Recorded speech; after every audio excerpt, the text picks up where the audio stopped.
on Life and Times. I'm the only person in the world today who studies the effects of media.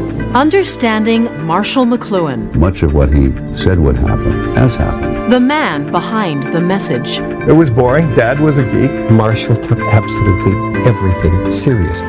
This circuitry is terribly upsetting.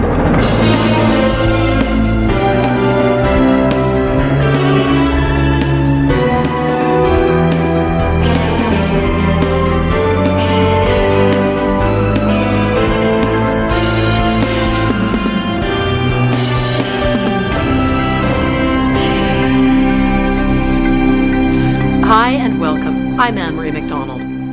Tonight we continue our series on trailblazers with one of this country's most innovative thinkers, Marshall McLuhan. Thanks to McLuhan, the medium is the message and global village are now part of the modern lexicon. A professor from Winnipeg, his theories about mass media turned him into a media guru. He predicted the internet before there was a name for it. But the private man remained an enigma, reserved, difficult, uncomfortable with the fame he sought. Tonight's show evokes the complexity and the deceptive simplicity of McLuhan's theories, as irreducible as the man himself.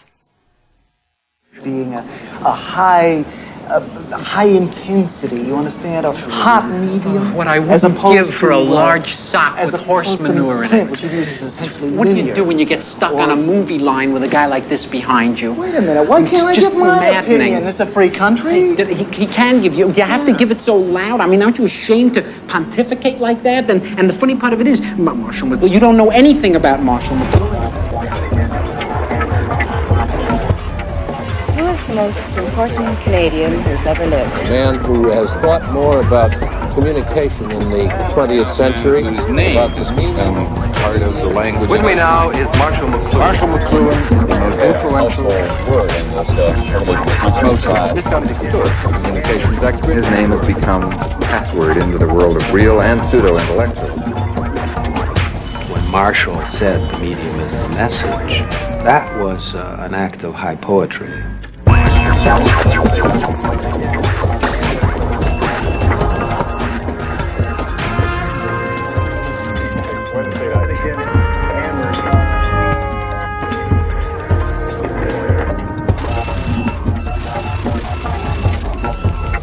I have to think every time I hear you say a sentence of whether I totally understand it. There are so many people wanting to explain. Marshall, it's there. Look around. We swim in McLuhan's ocean.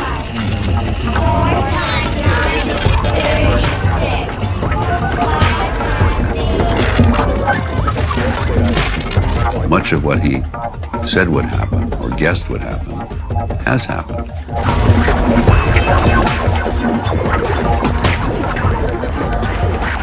Well, he's not just a pop culture figure, no. He's got metaphysical value.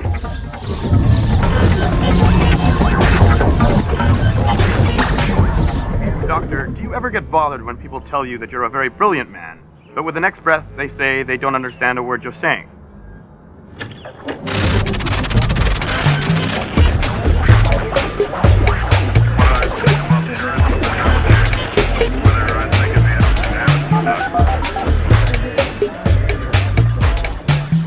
My children who have never known my father have grown up with images of him on television constantly. They can go on the internet and find 100,000 references to him with no problem.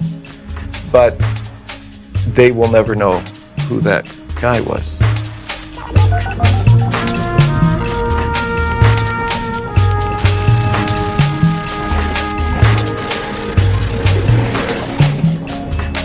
He came from a long line of bullshitters par excellence. His father was a great storyteller, genial. Everybody loved him, but not a big success, not very aggressive. His mother was a powerful character, a rather forceful woman who felt that she was never appreciated, never had her proper place in the scheme of things. She was somebody who was always dissatisfied, made their home life turbulent constantly. Looked to Marshall, her oldest son, as somebody who could be almost like the chosen vessel of her ambitions and her hopes that she could never quite fulfill. Marshall felt, as a kid, more of a man than his father. His mother turned him into the kind of person, almost brittly self-confident, because he had been forged to his mother, constant standing up, fighting resistance, knowing that nobody around him was quite his peer.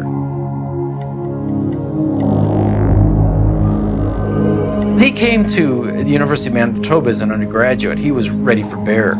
And he finds a bunch of second-rate professors who, after a while, become very intimidated by this kid in the classroom because as soon as classroom's over, they kind of duck out because they don't want Marshall coming up to them and saying, well, what about this, that, and the other thing, challenging them.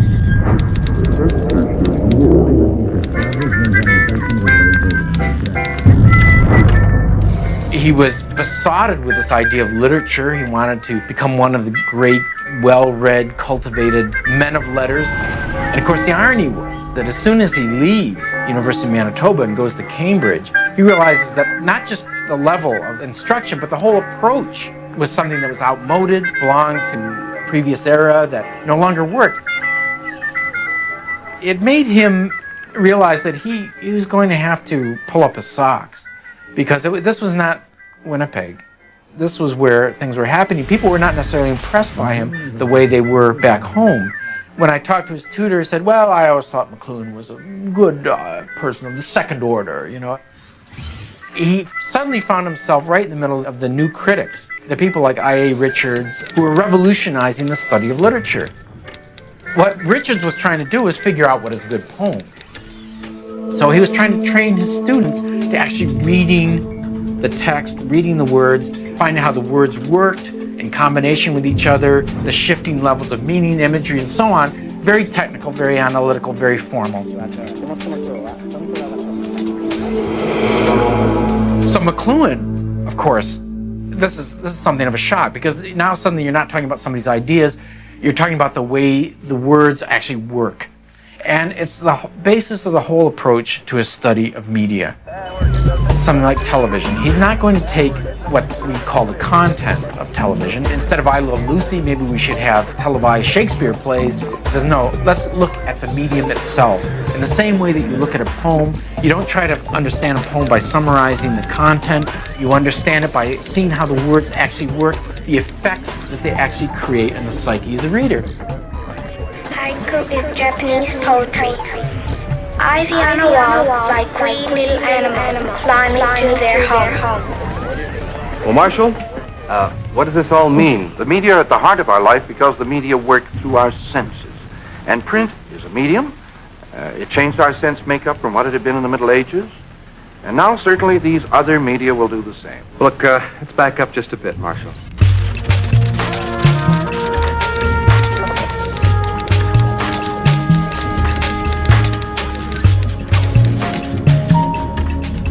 And I was aware of this figure in white, standing, very slim, standing cynically apart from the other people.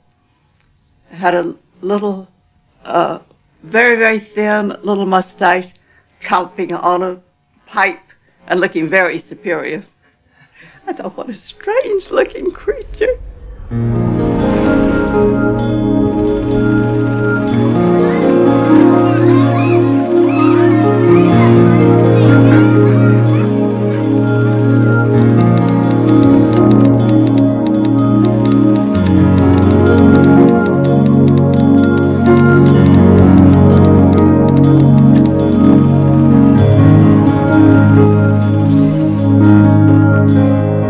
When he returned to the U.S. teaching at St. Louis University, early 40s, McLuhan faced the problem of English professors who are teaching students who are not necessarily interested in literature.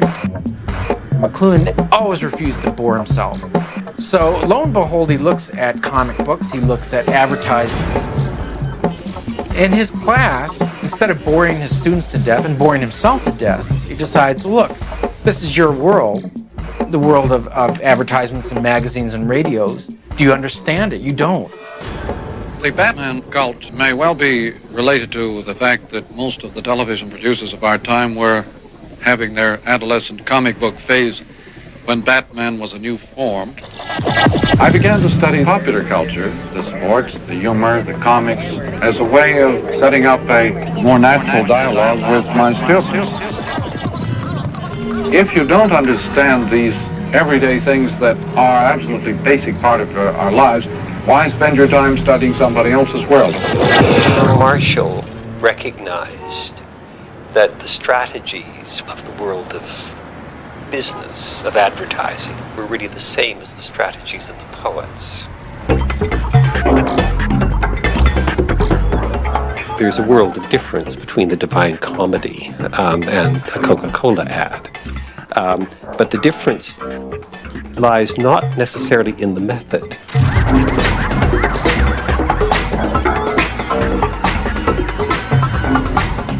Marshall took absolutely everything seriously.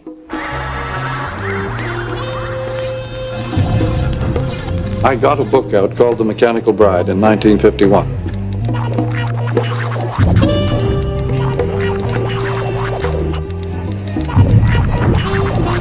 The Mechanical Bride, which was his first book, work that is of extraordinary significance. What we speak of now as popular culture was very much a part of The Mechanical Bride.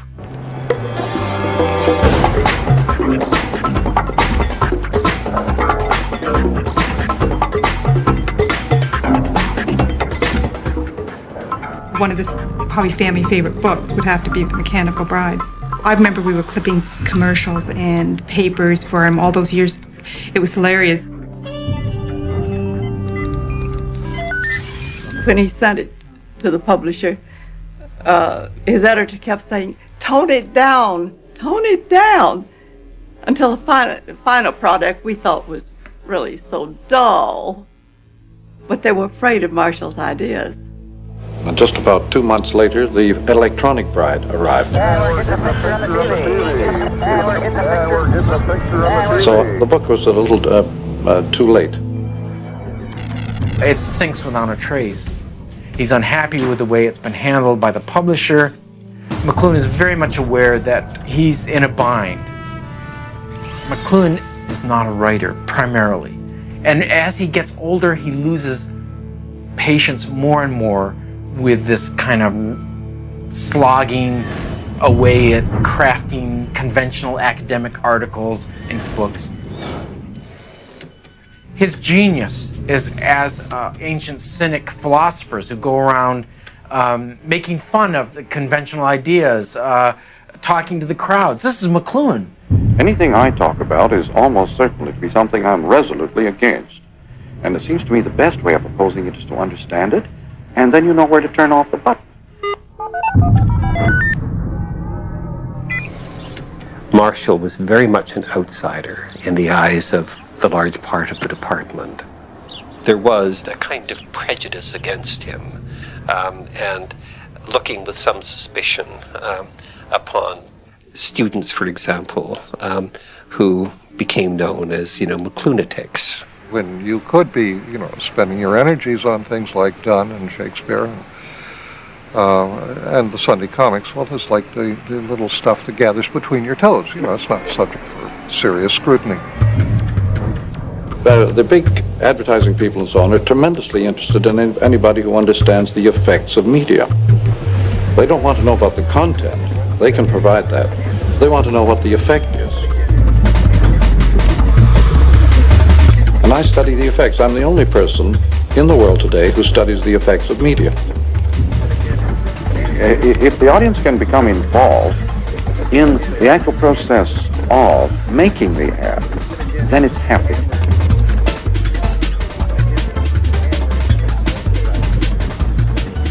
These people in advertising are amongst the most intellectually curious, rebellious, experimenting.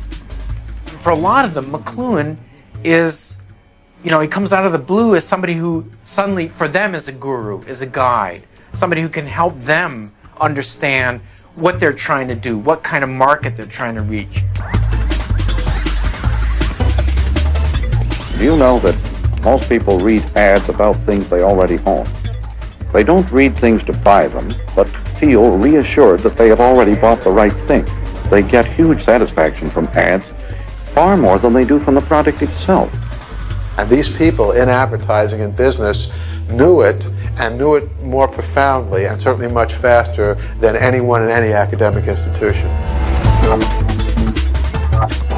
There was a director of a company recently who announced, our images become so potent that some of our stockholders are writing into us what we produce. It was a perfect marriage. Here you have Marshall McLuhan saying some things that a lot of scholars were poo-pooing, and Marshall was looking for gratification. He was looking for acceptance. He was looking for an audience. He had an ego. But in the same way, most advertisers do not understand TV media.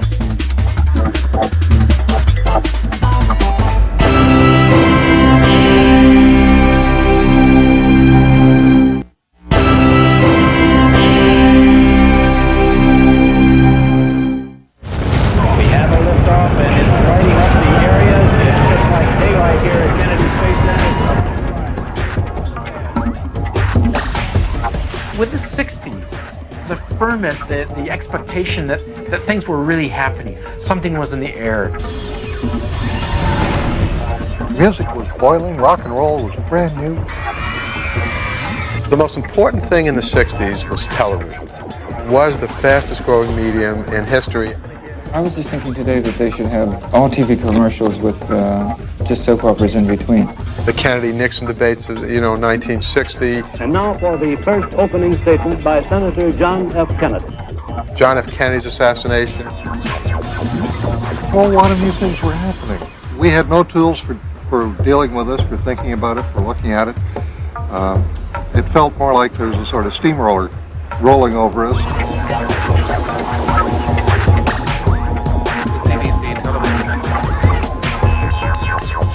McLuhan was the first theorist to talk seriously about television.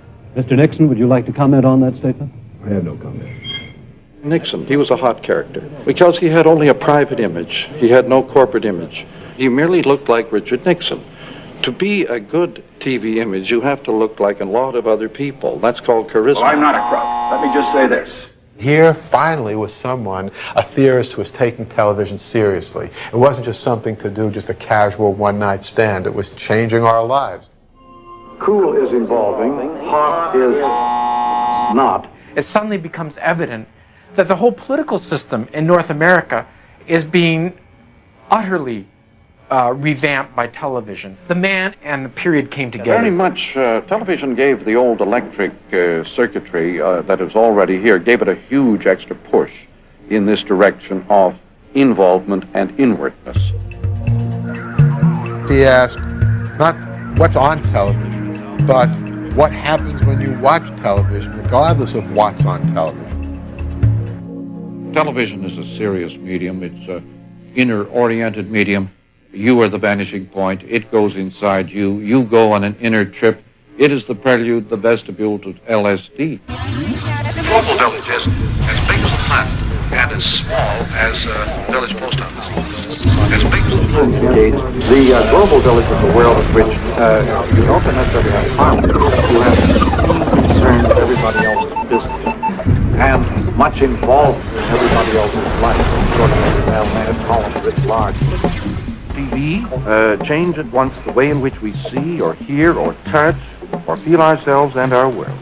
The tribal man is the man created by the new electronic medium. We're in the process of making a tribe. 来週はね、磁石の勉強をいたします。ではまた来週まで。さようなら。Educators feel that they're behind the curve. People are being driven crazy by the sense that they're missing something. Today we want to begin a study of a quadratic equation in two variables. Education is war declared on the young. You're going to imprint violently on the young a certain pattern. That is war. I would suggest that if you were to put TV in the classroom, it would blow the classroom to bits. From the teaching processes would be completely transformed. It would be exactly like bringing the Trojan horse inside the walls of Troy. It would simply alter the entire pattern and procedures of the classroom. and to create an altogether new educational form. 7 times 5 is 35. His theories have a kind of comprehensive explaining power that seems to correspond to a hunger to understand a huge shift in culture and in society. Publishing Gutenberg Galaxy, Understanding Media, that exploded like a bombshell. Good news threatens people with change. Bad news merely enables them to enjoy the grief of their neighbors. There's a great euphoria pours off the bad news item that makes people who read it or see it feel, there, but for the grace of God, go on. There are certain notions of his, like understanding the media as extensions of the senses, which are really simple sounding but incredibly powerful.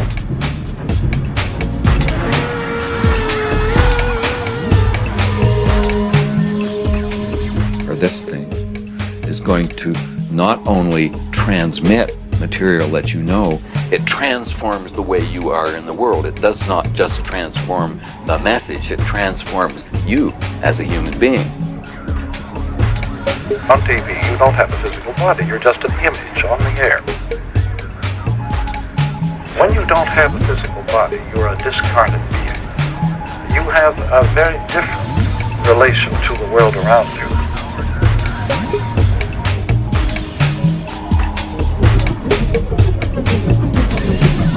You better be aware of that if you want to retain your intellectual and spiritual and personal autonomy. The man and the period came together. There's a tremendous explosion of interest in him. From everything from Life magazine to NBC television, Playboy magazine, newspapers in Canada and the United States. A man who has thought misunderstood more about communications expert in the world. 20th century. Suddenly, everybody has to do a piece on McLuhan. You've been writing about the mass media for a good many years, and now you're an object of the mass media. How has this changed your view of it? Well, let me instead explain why this has happened. That's the really interesting arc of his career, because how is it the case that this obscure English professor becomes the media guru, becomes the expert on how the media work, and at the same time becomes a media star? It was an interview between Pat and McLuhan, and I was the producer and director, and so my thought was that I would set the interview up in a 360 surround with the setting of screens and monitors. We should also see the back of his head and a tight close-up of his face and or lips, just to amplify. And so that's how I set it up, and we began the work, and sure enough, barely a few moments into the discussion, McLuhan actually called the proceedings to a halt. Well, he abruptly ended the interview and walked out saying that he couldn't work, he couldn't concentrate in an environment that had so much going on. While he could name these new developments, he didn't want any part of them in his own personal life.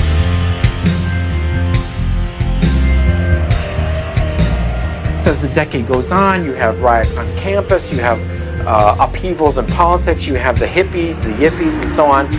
McLuhan seems to be the person who is able to say why this is happening. This has involved everything from the war in Vietnam to drugs to the breakdown of morality and so on. They could see very well that lives are being destroyed by cultural change.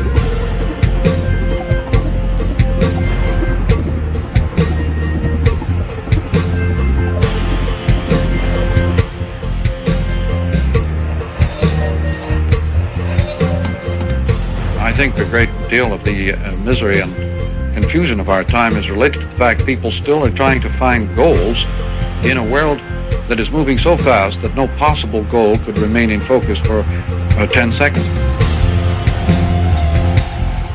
He was somewhat chagrined at the hippie movement's embracing of a lot of his principles as a justification for doing what they did, because he certainly was a very conservative person.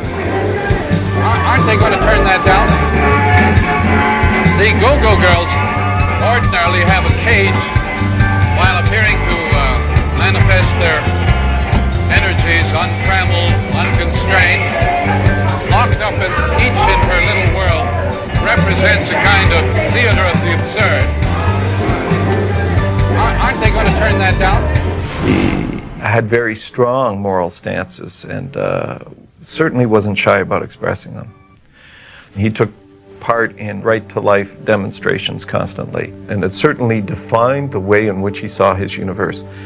He would question everything up to matters of doctrine, and then that mind shut down. Well, the media guru, his mantle that was draped over his shoulders, it certainly never applied much around the house. The topic of conversation would be dominated, of course, by my father. And he would say, made great strides today, made, great discoveries. And he'd come in very excited and he'd share this with us. And, it was very boring stuff. Whereas when you go up in an airplane, you begin to work away at forming a destination image or syndrome that imprisons you in a kind of hope bubble or pattern. It was boring. Dad was a geek. Dads are always geeks. It doesn't matter, who your father or mother are. They're very uncool. I do understand only when he does explain it to us, not as he writes it. He had an office, but he just simply continued it at home, in the living room, in the kitchen, because we'd have to, tiptoe around wherever he was working. You had to try to keep it down. There never was a moment when he wasn't working. That was all he was interested in. I have, by the way, a peculiar reading habit that I developed in recent years. I read only the right-hand page of serious books. If it's a frivolous, relaxing book, I read every word. I find that by reading only the right-hand page, this keeps me very wide awake, filling in the other page out of my own noodle. In a way, Marshall was like a horse with blinders. He had his own ideas, and what the other people thought, it didn't matter. He was a family man in that he liked the idea of being a family man. But he was so nervously organized that he couldn't stand the chaos of children. I'm sure that when my daughter enters church to be married in a few days, this will be a tremendously sentimental occasion.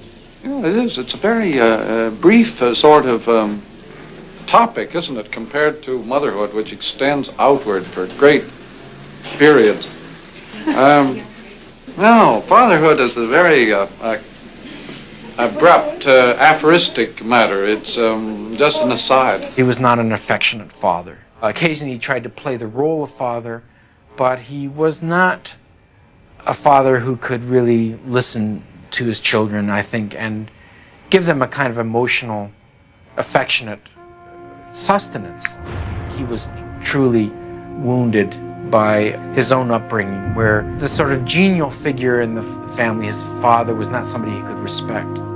The person that absorbed all his emotional field, energy field, was his mother, who was a person that he always had to fight and resist.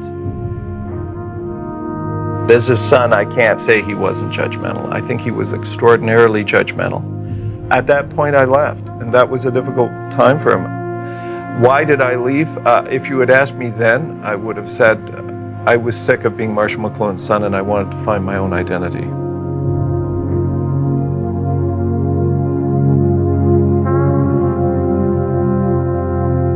Telescope 67 returns to Marshall McLuhan, the provocative Canadian who will soon be taking his message to the $100,000 a year Albert Schweitzer Chair in Humanities at Fordham University, right after this message.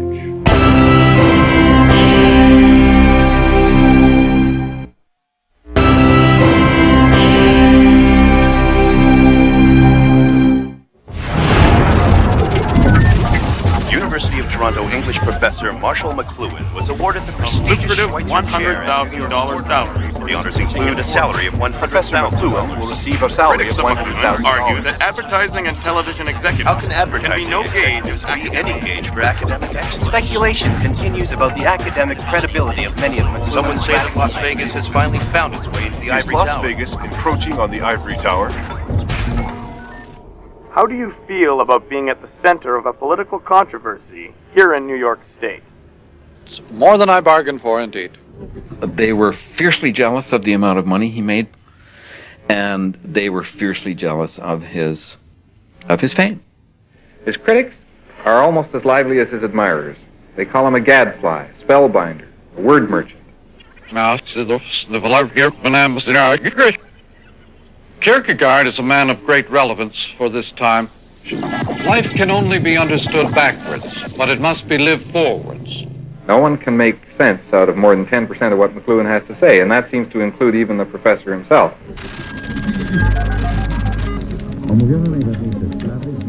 If I were to trust the observations of my critics, I would despond and despair to the point of cutting my throat.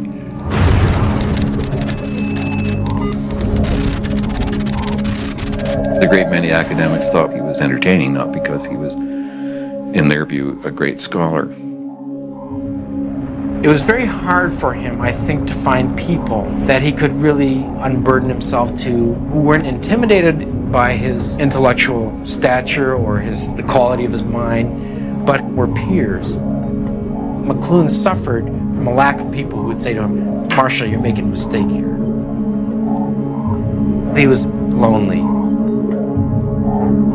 He phoned me one time very earnestly late at night, and he said, "Now look, you know Pierre Trudeau better than I do. I want you to phone him and tell him that he has got to insist that the CBC create a national joke-telling program, because in every joke there is a grievance, and in the utterance of a joke you ventilate the grievance, and it would be so good for Canada if we had jokes coming out all the time. They've got to do that. Tell Trudeau that." And I said, "Marshall, you know Pierre Trudeau as well as I. Why don't you phone him?" "Oh, I can't phone him. You phone him." But this was a very earnest conversation.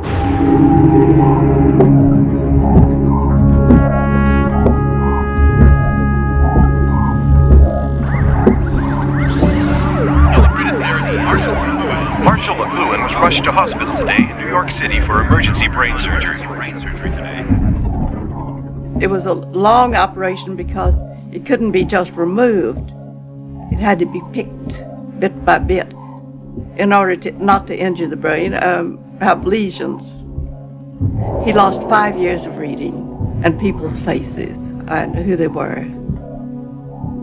He had a lot of strange preferences afterwards, preferring things in the past, people and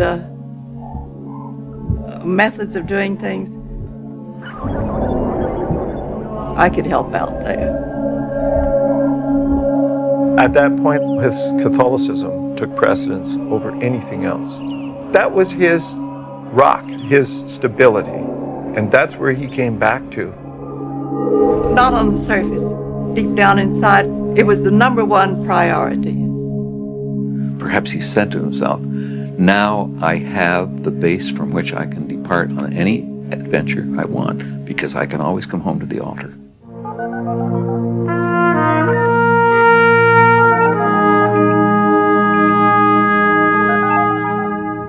Marshall leaned towards coming back to Canada. After all, he was Canadian.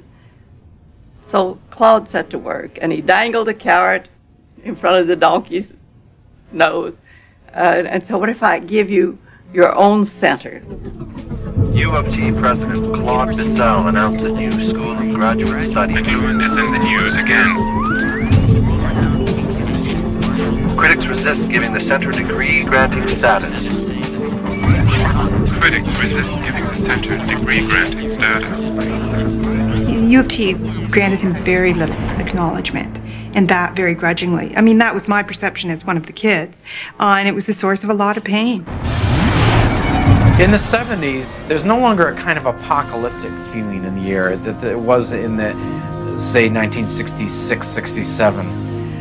There's less of an appetite for McLuhan. At the same time, his health is iffy. His intellect is still as sharp as it ever was, but his resilience is gone. He's physically depleted, emotionally depleted. McLuhan, in some ways, is a comet that suddenly ascends, burns so brightly against the background of society, and then seems to burn out. People seem to rapidly lose interest in him. Suddenly he's no longer such an object of curiosity.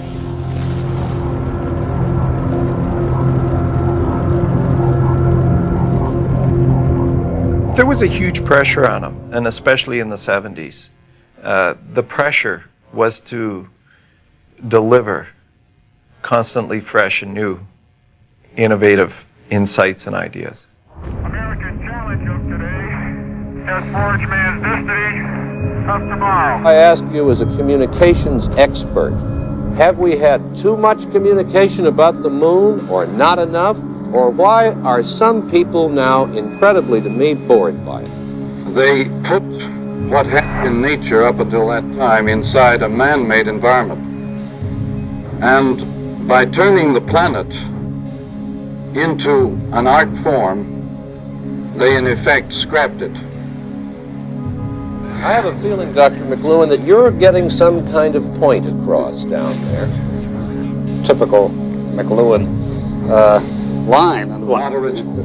Not original. I'm going to ask you all to think of these weighty remarks for a minute. I think every time I hear you say a sentence is whether I totally understand it. Well, make sense out of more than 10% of what McLuhan has to say. It was difficult being Marshall McLuhan. There was this constant pressure to deliver the ever new and the ever deeper insight. And when he didn't do that, they'd say, oh, this is old hat, or this is more of the same. Academics need fame. They tend to talk as if they disdain it, but Marshall really did pretty badly. He starts becoming marginalized from both sides, both the academic side, which have been distancing themselves from him or pushing him away from them, and then his relationship to the wider media world gets complicated because he becomes a kind of joke or, cliche. Mr. McLuhan, is Canada a cool country or a hot country? Oh, very cool. McLuhan taught us to be cynical about the way media treats its own subjects. This must have been the hardest thing for him to accept, knowing that his own analysis made clear to him what was happening to himself.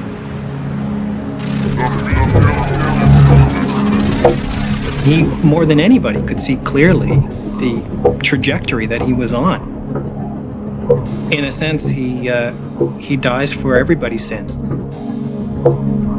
Despite a veritable who's who of Canadian and American celebrities from around the world have arrived at the door of the McLuhan Center. The University of Toronto announced the Center for Culture and Technology will close. Marshall McLuhan is currently recovering from a stroke which has left him unable to resume his teaching. Not been able to resume his teaching duties.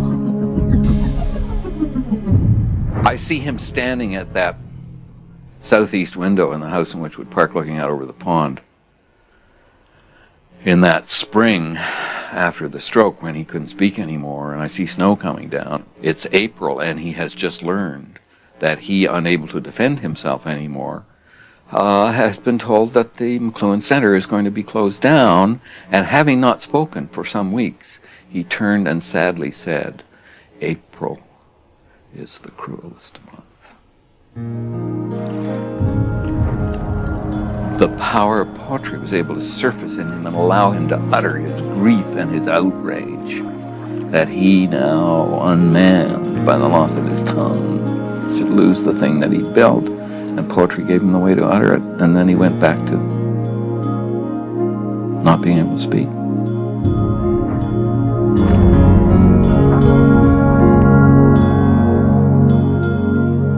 It wasn't until he couldn't speak as sharply or as quickly that we became close. He became a very much more emotional person.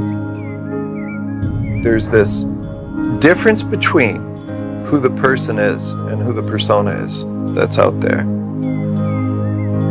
People didn't treat you like an individual. One day they loved you, next day they hated you. So you got rather protective of your family and the price that went with it. The private person is always the private person, and I think that's what freed him in the sense that he had a public persona. An actor, in a way. His mother was an actress. There was the actor that could go home and be a private person. So it consumes its victims, ultimately. In the news today, media guru Marshall McLuhan died at the age of 68 in his home in Toronto's Witchwood Park. Known to some as the Oracle of the Electric Age. suffering from a series of strokes. A great theorist, a colorful career.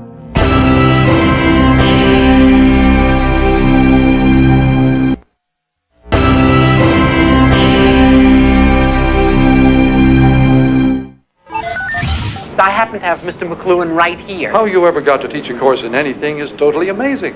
Boy, if life were only like this.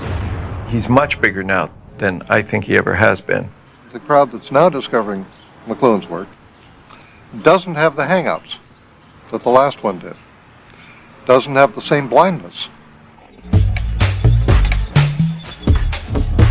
Wired was actually reporting on the very things that he anticipated. People, when they first read this, thought, well, I don't know. If you pick this up now and read this, you're like, yeah, that's how it is.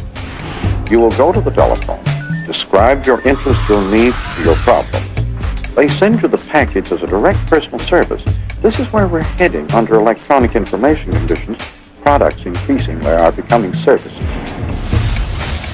What we experience now isn't direct. It's what we experience through the media. McLuhan already noticed this. This was the extension of the electronic media that he wrote extensively about. McLuhan's style of writing was in the form of electronic text, even though that medium didn't exist at that time. The global village is wide as the planet and as small as a little town wherever. The global village came to greater fruition on the web, even though McLuhan wrote about that in the 1960s. You could look at media as a lens on society. My golly, this time goes fast. McLuhan foresaw that this was going to be a sweeping social and cultural change. Why do the wheels keep hurrying us downtown? That it is this obsession with the contents of the file, documents, contracts, data. All of these materials actually could be just as available on closed circuit at home. The nature of instant speeds, telephone, telex, computer, is to decentralize all forms of management and all forms of hardware. The computer literally could run the world from a cottage. But you don't keep moving, you just keep getting more deeply involved. You yourself are fed into the process of living and existence. So existentialism is just another name for this electric circuitry. This circuitry is terribly upsetting. It messes up all the categories. This sudden sense of being fed ever deeper into an ongoing process. He was observing the human condition, which is a condition in motion, a world in motion, a world of invention, where every new invention changes just about everything that came before it. As the speed, it gets faster. As the speed, it gets faster. As the speed, it gets faster. Our marketing, for example, is way ahead of our production processes. As the speed it gets faster, you would get a crazy pattern, wouldn't you, in a big orchestra? Where advertising is heading is quite simply into a world where the ad will become a substitute for the product. The post-romantic nihilism of our culture is make your life a television show. Worse than that, make your life a brand. Put together a kind of personal brand narrative that is you. And there's no self at the center of it anymore. It's just your preferences and your consumer choices and the way you put your ensemble of branded clothing together and the music you listen to and the books you buy. The brand is you. What kind of a world would you rather live in? I think that's it. The world's brightest minds will gather in Toronto this October for the McLuhan Festival of the Future. It will be an annual event promoting innovative thinking. Thanks for watching. I'm Anne-Marie McDonald. Here's a preview of the next Life and Times. A feminist firebrand. We were not men-haters. Ours was not a rage. It was a passion. The Life and Times of Nellie McLuhan, Tuesday night at 7.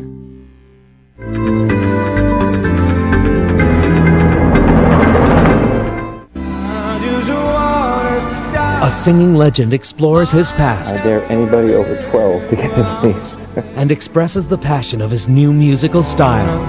Gino Vanelli, Canto, Wednesday, June 18th on CBC. This planet has been visited thousands of times. People have been taken, but we still don't know what they want.